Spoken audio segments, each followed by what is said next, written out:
अकबर बीरबल की कहानी। जोरू का गुलाम। एक बार की बात है, राजा अकबर व बीरबल दरबार में बैठे कुछ अहम मामलों पर चर्चा कर रहे थे। तभी बीरबल ने अकबर से कहा, मुझे लगता है कि ज्यादातर पुरुष जोरू के गुलाम होते हैं और अपनी पत्नियों से डर कर रहते हैं। बीरबल की यह बात राजा को बिल्कुल भी पसंद न आई। उन्होंने इस बात का विरोध किया। इस पर बीरबल भी अपनी बात मनवाने पर अड़ गए। उन्होंने राजा से कहा कि वे अपनी बात को सिद्ध कर सकते हैं, मगर इसके लिए राजा को प्रजा के बीच एक आदेश जारी करवाना होगा। वह आदेश यह था कि जिस पुरुष के अपनी पत्नी से डरने की बात सामने आएगी, उसे दरबार में एक मुर्गी जमा करानी होगी। राजा बीरबल की इस बात पर तैयार हो गए।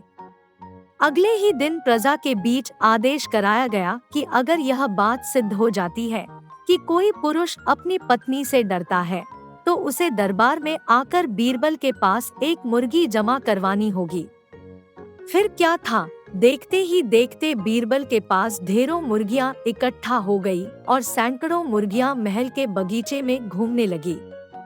अब बीरबल राजा के पास पहुँचे और बोले, महाराज, महल में इतनी मुर्गियां इकट्ठा हो गई हैं कि आप एक मुर्गी खाना खोल सकते हैं। इसलिए अब आप इस आदेश को वापस ले सकते हैं। मगर महाराज ने इस बात को गंभीरता से नहीं लिया और महल में मुर्गियों की संख्या धीरे धीरे और भी ज्यादा बढ़ने लगी। इतनी अधिक मुर्गियां महल में जमा हो जाने के बाद भी जब राजा अकबर बीरबल की बात से सहमत नहीं हुए, तो बीरबल ने अपनी बात सिद्ध करने के लिए एक नया उपाय निकाला।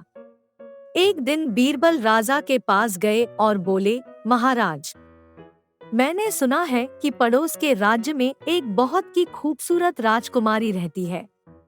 अगर आप चाहें तो क्या मैं आपका रिश्ता वहां पक्का कराऊं?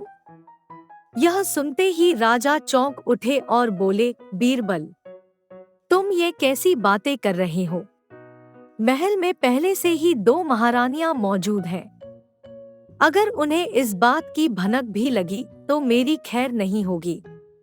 यह सुनकर बीरबल ने तपाक से जवाब दिया, चलिए महाराज, फिर तो आप भी मेरे पास 2 मुर्गियां जमा करा ही दीजिए।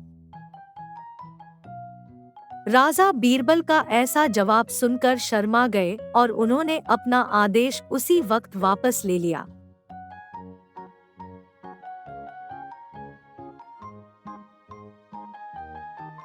कहानी से सीख आप हमें कमेंट करके बताना। ऐसे कहानी सुनने के लिए हमारे चैनल को सब्सक्राइब करें, वीडियो को लाइक करना मत भूलना।